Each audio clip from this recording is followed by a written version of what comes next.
Hello and good evening, everybody. So, another Power BI release, another week. Data Jazzers live from Redmond. This week we are a bit late because I think everybody involved except me was in Wales for SQL bits. And that's the only reason for a bit of a delay for this week. And Nicola and myself, like every month, and our fellow Data Jazzer from Seattle. Jay, welcome. Hello, Who's that with you? live from Redmond. I'm good, and I have a big jet lag, but I'm here now. I'm back home. So, Hello, everyone. And I'm Ewan. yeah, today we have Ewan here, and he's a designer on our team, right? Yes. Yeah. So we're going to talk about interesting stuff from the design perspective. So it's exciting to have somebody from the design perspective join us. Last time we had a PM. Now design, and then we're going to kind of shed the light on something else as well for other people to join in the camera. So this week I'm honored to have you here. Thanks for having me. Thanks for joining So what's happening? us. Can you tell us a little bit more about yourself and what is your current role within Power BI team? It was cutting out a little bit. I'm going to assume that was for me since you guys should probably know Jay by now. So, yes, my name is Ewan Tinatali. I am a principal designer for the Power BI creator scenarios. And so, if you are a creator where you're working, I'll have my hand in there somewhere. So, and I've been here for about 7 or 8 years now. So if you like Power BI, you're welcome. And if you don't like it, it's probably my fault. So no.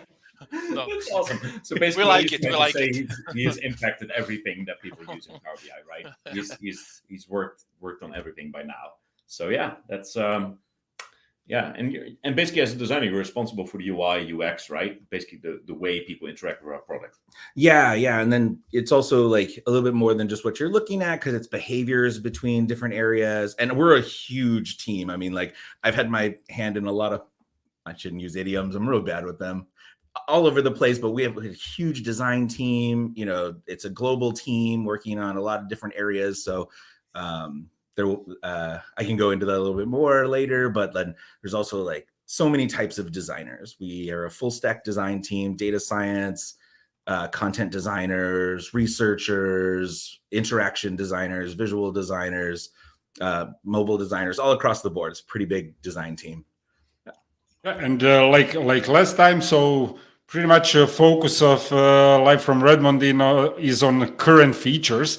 And I don't know, Jay, you can do an intro. Why on object formatting is your favorite feature this month? Why it's my favorite feature? You guys picked it. I didn't. Why is it your favorite feature this month, guys? I can elaborate with this, but let's start with you. So okay. We aligned on this, I would say. No, I really like it because, to be honest, when I first saw it, it took some time getting used to. But it saves me a lot of time. It saves me a lot of time clicking and moving the mouse to the right side of the screen. You have to relearn your muscle memory a little bit. You have to like change everything. But after I got used to it, I was like, this is pretty cool. And I think also in general, it will open up avenues for us to actually start giving Power BI to the masses as our plan is, right? To have more people join. So I guess that just with that kind of alignment towards, also the things that people know from Office and how this interacts with objects and is kind of like similar behavior. That's why I like it. One question that popped up to my mind just this moment. So let's say that you are complete newbie to Power BI, you just starting learning the tool. What do you think? Is it easier now with on object formatting or with the previous version without this feature? Well, I would hope so. Yes. Like Jay was saying, familiarity with Office, some of the UI should feel really familiar. We are updating things as we go as well. So you will see things like Office, but won't always be exact because we know that our user base has unique needs and some that don't exist in Office. And so what we'll do in our process is take a pattern that you're familiar with, research it, hopefully until it's perfect or as close to perfect as we'll get it, and then make sure that you're able to use it. And we're also looking at, like, with new people, it's awesome. Like, we found that like new people can come in, get started, but a really big thing that we've been trying to do as well is there's a huge community in Power BI, across the board, across lots of different workflows. And what we do as well is go in and talk to customers that have been with us for a very long time, say, hey, would this work for your users, your new users? How does this affect you? And then we make sure that we bake in those features that allow the people who've been with us for a long time to continue their workflow how they would like. And then hopefully that the new features also are beneficial to them as well. So we're not looking at any only new users. We want to make sure that our current users are also very happy. Right. Yeah. And when we are talking about it, so can you tell the audience a bit more? So what kind of work is actually behind that kind of feature? So it's a major change from design perspective in Power BI. So how much time team spends in total on things like that, and how much work, thinking, and meetings and everything? Yeah, so how do you even get to this point, right? I mean, we started with something. What does the process look like to change something like this? Yeah, it's a pretty big endeavor, especially because this is like a core way that people are going to work with Power BI. So we have benchmark studies we run every 6 months. And so we have a list of things that we know are difficult for people to use in general. Formatting has always been one of them. And so what I know another one. Yeah. Yes. Those ones we have on our list. And so what happens is, we'll go through our cycles of planning, find out, what are the core features that people are going to need. We look at our previous research. We also do new research as we're going along. There is a lot of meetings. We want to have agreement across the board, at least at a high level for the people who are going to be working on it. So that's design all up, all those different facets I said before, our PM team, also our engineering team. We're trying to make sure that we all agree on our direction. And then we can start getting into the nitty-gritty details of like actually fleshing out a UI flow, taking that to users, seeing if we can not get by. Figma has a lot of robust prototyping tools that we can do. But when we get into those more like dynamic types of testing, we need a live product to do it. So then people can come in, we can get a lot of information from some point and clicks, but it limits our interaction. So if we'll build a real working prototype, we'll take it into user sessions, we'll take it into demo sessions, we'll talk to some of our MVP clients. And this project actually started in smaller bits a long time ago before COVID. And so we were able to go and do customer visits, which the design team and the PM team hope to do again, because we'll sit with a company for like a day or multiple days and really see how you work and then adjust our plans based off that feedback. Yeah. So how long ago was this all started? I mean, it's just in public preview now, right? The on-object stuff. But like time-wise, how far back do you remember hearing about it first or getting involved in it first? The on-object stuff has kind of been in the works for many years in different pieces, because working on object focuses you on what you're doing at the time. And so we've been working towards that incrementally over time. Like you had those things from Office, you can point and click on things. And, as a more mature product, we want to make sure we're getting to that point now. Right. Yeah. So long time. Yes. Yeah, but for example, I'm sure you did that, guys. But maybe it's interesting also for our audience to understand. Like, did you do some measurements? For example, previously user had to click, 10 times to get to a certain point. Now she or he had to click, 5 times or maybe even less than that. How it scales in that from that perspective, like from users' perspective, I assume it will be easier and more intuitive for them. But from perspective like clicking less times, spending less time to get the job done. Right. Yeah. I love that we're talking about clicks. This is a really good thing for user design. And so we usually talk about, oh, we want to like remove a click. But removing clicks alone is not the only measurement. And so like what we want you to do is not feel like you're clicking too many times. That's the goal. So like if it requires 3 clicks and it feels like a logical flow, you won't feel that resistance. But if you've got to click 8 times and you're like, I do this with another product in 3 clicks, that's where the issue comes. And one thing I say one thing a lot. You're going to hear that. There's going to be lots of things, and I'll start everyone with one thing. You know yourself a lot, yes, right? Very, yeah. It shows a lot of self-awareness. A big thing with accessibility too is like how experience is. So like, if you have to tab 17 times to do something someone can do in 3 clicks, that's also a measurement we use to reduce right. Again, only clicks, right? If in 2 fields, you might be better off with an experience that takes a little bit more clicks, right? Yeah, as long as it's natural. Time, clicks, those kind of things, but also like, you just lose you? No? Okay, we're back. It's kind of a lag at the moment. Yeah, also for me. We lost Redmond. Redmond, we have a problem. And so we make sure like we're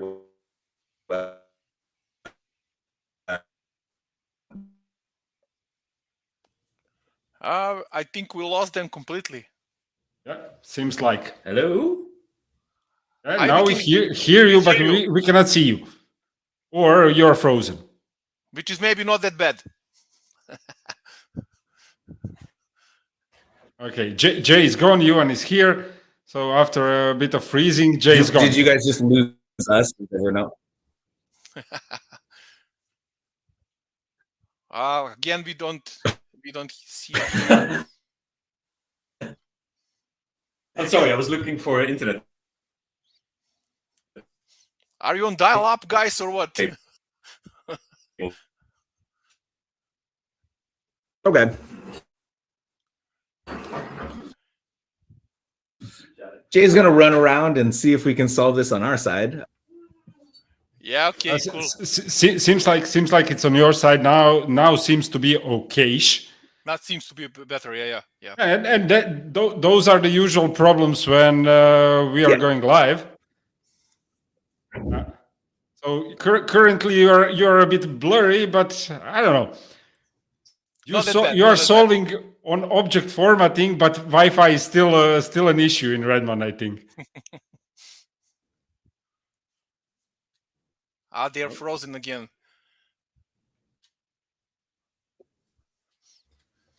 Yeah, let's hope that this fixes soon. This is so terrible, guys. I'm so sorry about that. No problem. It happens.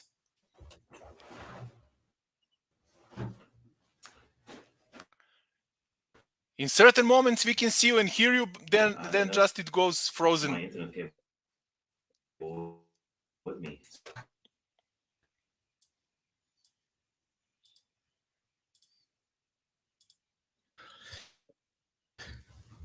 So can we even continue, or are we just continue? Oh, It's you're breaking up pretty much constantly last 3 to 4 minutes.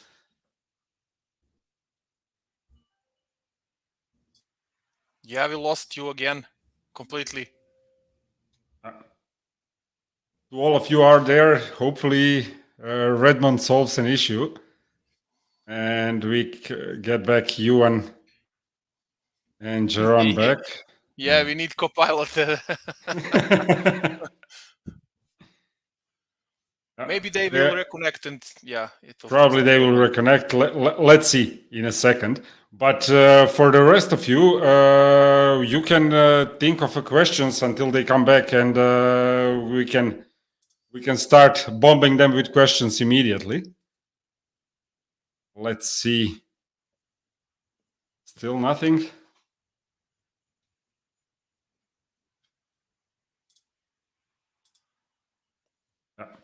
They are completely out. So let's see. A second, if the guys are back, we'll. Maybe someone from audience, Pragati already told us that she tried. Maybe someone else also found time to try this new feature.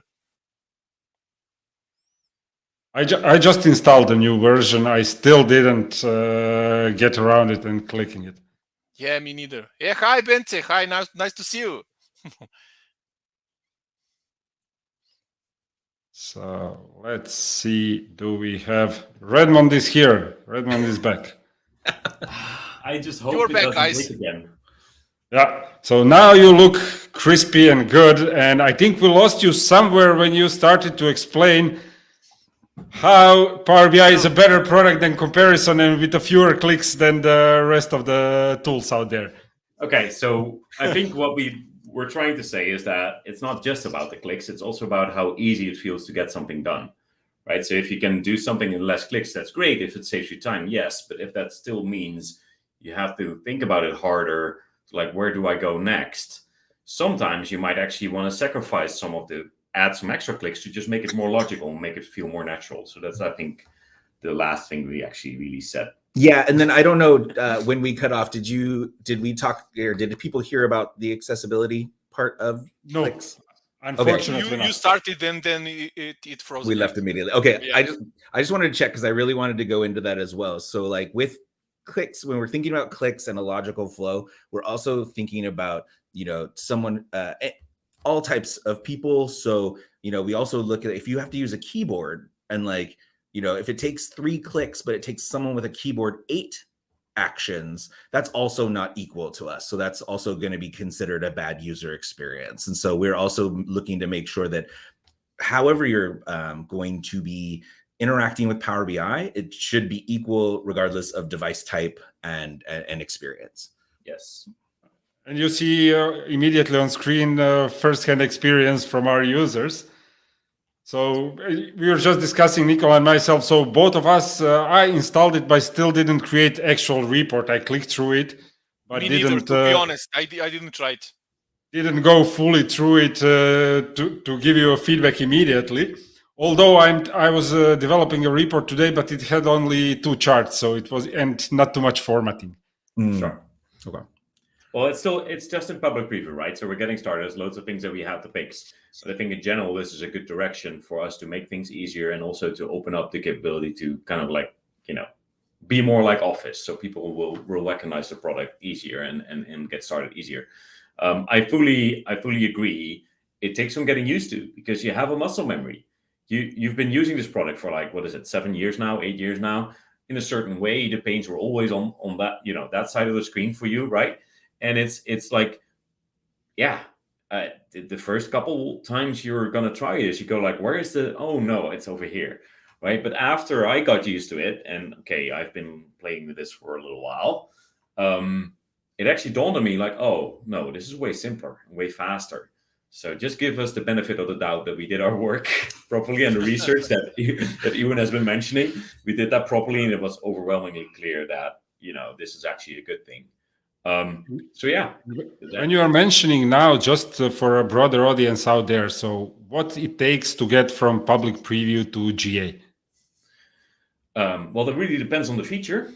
It's going to be feature by feature. If something's very small, we might skip some of the preview steps, but like with something as core as this, like changing the way you're adding data to a chart or, formatting that chart. And there's a lot of moving pieces. And when we have that many variables, we like to take our time, make sure we're getting it right. And then as we're going through those stages, getting your feedback is amazing because we can change as we go. Yeah. And then we also have our plan to, sometimes we hear the same thing, which is still amazing. Like to us, it doesn't like and sometimes with like duplications, people think, oh, someone's already said it, I don't need to say it. But like the more you tell us, the more we can say, hey, look, that's how many people are saying this to us. This is something we should move up the ladder to change, because we have a list of things that we have to accomplish from private to public all the way to GA.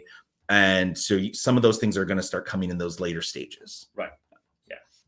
Okay, now that I will continue on this Andrew's comment. Now that you remove basically this part of formatting pane, there is some space left there. What do you plan to put?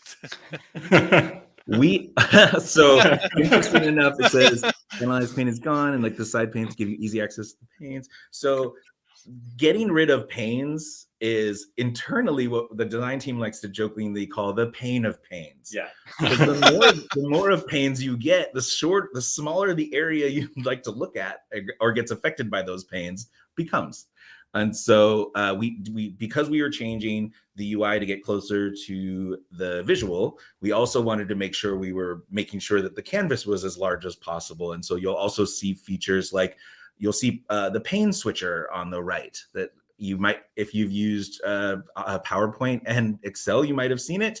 They prioritize one pane, which keeps you focused on your task. But we also have a lot of panes that do a lot of tasks together. So we want to make sure that when you're focused on your task, you can easily get back to the thing you were working on before. You may not go back there. You may just continue down the flow, but you may also go back. As we know, working in Power BI, you see a visual, don't like it, might do some tasks, you might have to do some modeling, might do some formatting. So it's not a straight path. It is like a cycle.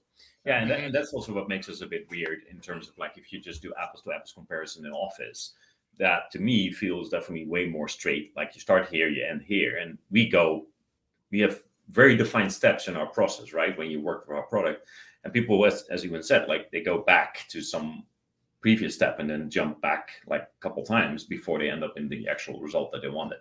So it's not entirely fair to just say, oh, just be like Excel or be like PowerPoint, because that doesn't entirely work.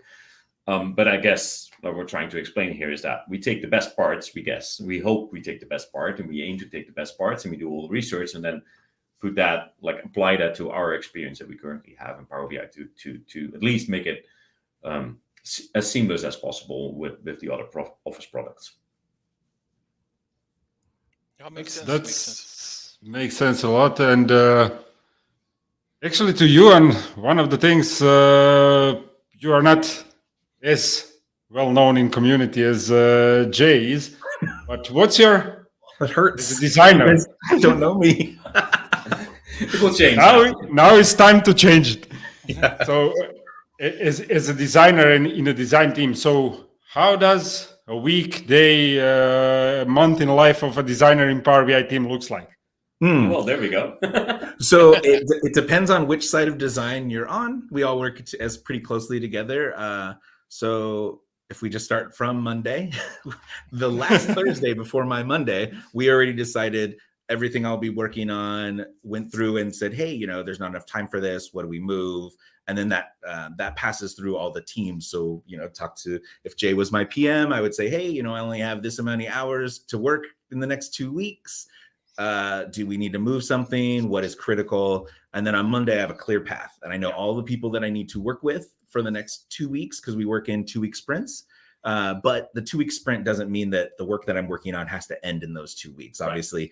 I couldn't have pulled off on object by myself in 2 weeks' time. And a big shout out to Erin Millman. She's actually a partner designer I work with. A lot of that on object formatting, some of the stuff that you're seeing with the format is coming from her. Yes. So I didn't want everyone to be like, oh yeah, Ewan does all of on object. There's a big team. Content designer Kat has been huge. Well, I mean, you're humble guy you are. Yeah. He's underselling his own impact, but that's okay. No, it's a team effort, obviously. And what I really like about working with the design team is they actually do this 2-week sprints, right? So it's very clear. Like every other Thursday, we have the conversation like, okay, so what's going to fit, right? So also from my side, then I know what I'm going to get the next 2 weeks, right? Instead of like, oh yeah, we'll get to it eventually. The design will be ready when it's ready. No, I'll know, okay, this is what I can expect the next 2 weeks to be happening. And this is also what I need to provide to make sure that, people like you or Aaron or whoever else I happen to work with is not blocked. Right. So it's a great way of just planning that work out. So every 2 weeks we have that conversation, sometimes hard conversations, because then we go like, should we really prioritize this versus that for Human's time, for example? And that's, of course, not the greatest conversations if it's my future being deprioritized. But that's life. That's life. And so far, I've always won. No, just joking.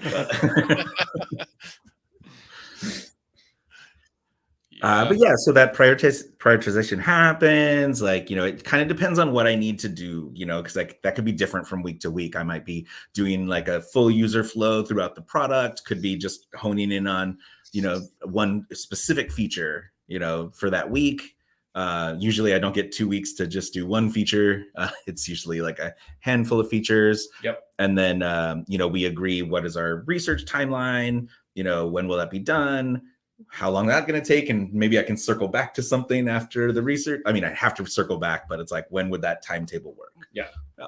So it's all a balancing act. Yes. And then I also spend a lot of time with the engineering teams, because there are a lot of bugs that will, show up as we're going through the previews. And so I come up with fixes for each of those along the way, talk to our partner teams to make sure that works for them, because, a lot of our internal partner teams, it's one huge UI, but we're all work on different sections of it. So we need to make sure that we're aligned to make sure the roadmap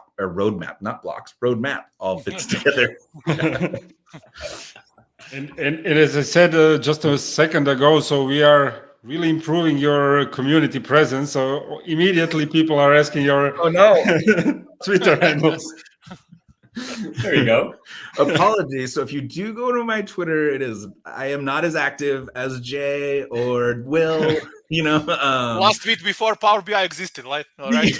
Yeah, I will have to. I think I'll have to change that. Yes, if you are communicating with me, apologies. I'm not there every day. I probably won't. Well, I'll probably be there today. I'll spend some time figuring out again and what's my password from before. Well, I mean, the goal is not to force you back on social media, by the way. The goal is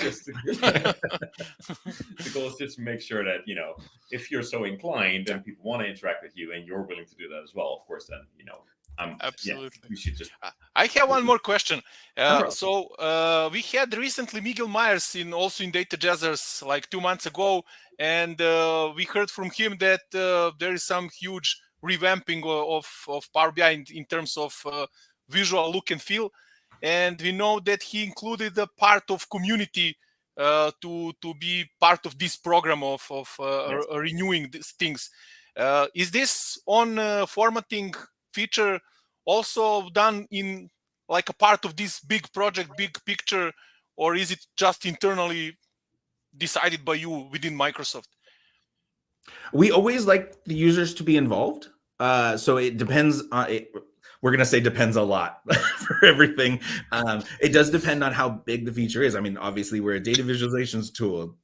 What the visuals look like is going to be huge. So we're going to be talking to y'all a lot, doing a lot of research sessions, a lot of surveys, because, just like we spend a lot of time on an object, the visuals also need to have a lot to look at. There's a lot of interconnectivity, and what the visuals look like will affect how an object is going to function per visual. And so the big takeaway is whenever users are involved, we share that information. Yep. And so we synthesize all the data we have from as many avenues that we have. Our research team, the CAT team is amazing, does a lot of outreach with our customers. The design team can do, outside of just the research team, there we have the telemetry that we use to back up a lot of choices as well. So a lot of different avenues for information. Yeah, but on object is so core to our experience that it has to integrate with everything else, right? So when Miguel is working on new visuals, on object needs to make sure that it plays nice with that, right? And same for any other feature right now that we have in flight. for example, a feature that I cannot talk about right now, we have in private preview. We just said for the next private preview version, we're just going to switch over to on object, because by the time that thing is going to be GA, on object is also going to be ready. So we should not continue investing in an experience for that feature that is not going to be there in the market eventually, right? So right now, even though we're still in private preview for that single feature, I'm already switching to on object there, because I'm like, don't spend time on an UI and making our new feature work in that UI And that then people going won't have back. by the time it's going to be ready, right? So there's loads of impact if you change these foundational kind of things, and that's what makes on object so exciting as well, and important, right? So we have loads of people working on it, like for the design side, the UX, the research, the content, and then of course the engineers, PMs. Rosie is huge impact when we were talking about which feature to cover in more depth from this update. We concluded this one probably has the most. Oh, I think we lost Nicola. Okay. Oh, I just assumed it was us again. Maybe it's a StreamYard issue. But talking about what's coming, what's new, what's everything. But what's your guys' number one missing feature in Power BI? You ask me this every month, so I have to come up with something new, right? I'll just do some thinking. That's a tough one. I mean, because I obviously on object is something I'm working on, so I would like to say that, but then I don't want to be all about me, because it's like on object is huge. I think visual defaults is also very big. But I also I almost said something. Am I allowed to talk about your? No. Thing? Okay, never mind. There's other things. This is public. You're not going to mention anything that's under NDA, please. Gotcha. Okay, yeah. So I have learned a valuable lesson from our PM team over time that I also have a big mouth. So no worries. If you start talking, he will pull up the cable again. So. But yeah. That's all. Sorry. Yeah, I think on object's going to change a big way on how people are going to work going forward, and so I think that's my biggest one right now. Yeah, I would have to mention the filter pane. The filter pane is one of those panes of pain. That makes sense at the moment, right? We're doing such a good job now on like getting rid of the pain of pains. And I think the filter pane will be one of the things that I would like to start paying some attention to. When I was in SQL Bits last week and the week before in the Netherlands, the most common feedback that I got is people are like, the filter pane is so hard to use. So I guess features that make that easier to use, like a search or a sort or hiding filters from users, or even making the filter pane actually a visual on your canvas so you can resize it and move it as you see fit, I think would be a very interesting avenue to pursue. Nothing to announce or whatever. It's just a random thought that I had last week. So yeah, just that would be my missing feature flavor of the month. Nice. I apologize. I might have missed the missing feature. I'm going to go with Jay's answer. I'm going to change it around. I worked on the filter pane previously. We didn't, we got it as the numbers increased from where it was before, but we always have room to grow. I think that filter pane could be much easier to use. Yeah. So I might be pinging Jay when he starts bringing that up, and I'm like, maybe I want to work together with you on that. There we go. And the question we have from Pragati is, can we get conditional formatting everywhere? Well, with the visual overhaul from Miguel, who knows? And the design answer is, what do you mean by everywhere? So we have a list. No, you've seen the first couple things, right? And more is definitely coming. I mean, in general, if you look at what Power BI is currently doing, we're moving some big rocks, right? And on object is definitely a big rock that we've moved, and the feature we shall not name that we almost did, well, even did a little while ago, is also another huge rock, right? And we have a couple of those huge rocks in motion. So sometimes people say, like, you're not investing in Power BI anymore, like the investment has died down or the excitement has died down. Well, that's because we're handling these massive rocks, right? If you think about on object, we've been working on that for years. So that's, finally you're now seeing this public years after we started the effort on it. So we're moving big rocks, but also separate for that, I think we're also kind of completing the picture, and conditional formatting is a great one where we're actually saying like, hey, it's available here, here, and here, but it's not available here. Why is that? Can we change that? Sometimes the answer is no, we can't without creating another big rock. But sometimes the answer is, yeah, actually we can light it up. So in general, of course, we want everything to be available everywhere in all the experiences that we have. But sometimes things seem easy on the outside, but actually when you start really thinking about it and investigating, it actually turns into a very big rock. And then we have to deprioritize because we already have 3-4 big rocks in motion at the moment. We cannot handle anything more. I mean, there's only 4 hands here. So, what do we do? Right? So Poor you.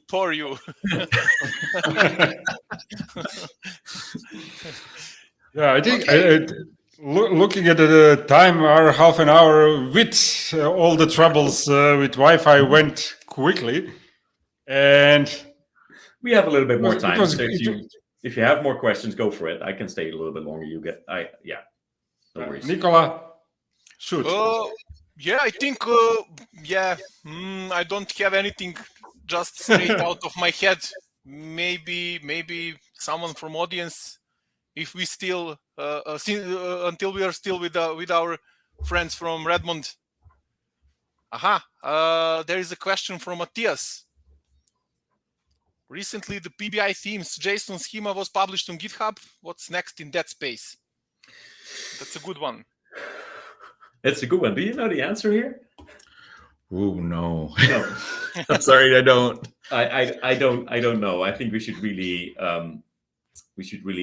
get Alper to join, who is actually driving this from the engineering side. We should get him to join. So maybe I will make a mental note for the next month to steer towards a feature that he worked on, so we can get Alper to join, because then we can definitely get into the JSON schema on GitHub. Of course, all of that is what I can say about that is you see the evidence that we're moving towards more hardening, if you will, on desktop. So we will allow you to, do better version control at some point, right? And these are like little bits that will work towards that end goal of in the end, at some time in the future, in the fullness of time, to have a beautiful, complete version controllable solution. And publishing that JSON file and that schema is a good step in the right direction. Definitely just one of the first steps we're taking. And now when we announce that we are pretty much over with time, questions start popping in. And we have from Andrew. Is there a book you would recommend for a beginner designer?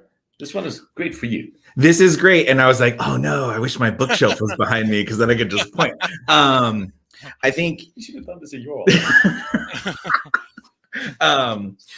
so the interesting thing is, like, when people start being designers, they think, oh, I need to learn how to put stuff, I need to get in the tools, I need to put stuff together. Being a designer is a lot of times about relationships. And if you're in the tech world, you really want to learn what your partner teams are going to be doing. So I help with new designers here at Microsoft when they come on. And so apologies, this is more targeted towards if you were working with me directly, but I like to point people to books that are that like the PM team uses. One specifically was the Mythical Man Month, was suggested to me when I was a new designer, so I could get to know, how PMs work. Pragmatic Programmer, I think, is one for the engineers. And the PMs have no idea how they work. So. Yeah, and then a lot of, since I work in charts, you're going to want to look at a lot of Tufty stuff. Yes. A lot of Tufty books, how to visualize data, because a lot of those things you need to learn are there. But I would say the keep it simple. I don't think we should say stupid anymore, but like keeping things simple is really so like don't go into areas that you don't know. You'll read a book on topography and then you'll be like, oh, I want to mix all these fonts together, and like you only need like 2. You don't need to be an expert in topography. So just keep it very simple and learn what your users need. Yeah. Bottlenecks is a really good one. I would say bottlenecks. It teaches you about man, I really want to just grab that book so I can just read what it's about. Do you know who wrote that? No, but I will. He will post on Twitter later today. And if he can't find the password, I will happily tweet about it. Jay, this one is. I need to Yes. bring this up because I got this question twice during SQL Bits from random people around. Just Why twice? maximum? For me, twice. Yeah, you probably 100 times. Why is maximum 10? Yeah, Is there I'm a figuring specific reason? it's not my feature, right? Because it's Harlene's, who we had last month, so we should have had this question then. But I already looked her in the Twitter conversation about this as well, Amal.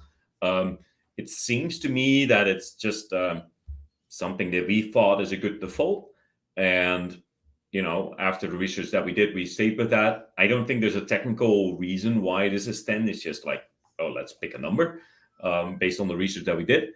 And it's great feedback for us to go like, okay, so what should the maximum be? Or should we even have a maximum here? So that conversation has definitely landed and started. The feedback from SQL Bits and the Power BI user group from the last 2 weeks has been very loud and clear on this. So Harleen, the PM owner, is already involved and is actively asking on Twitter, like, okay, great feedback. If it's not 10, what should be the default? What should be the limit? Is there a limit? So we'll get the answer.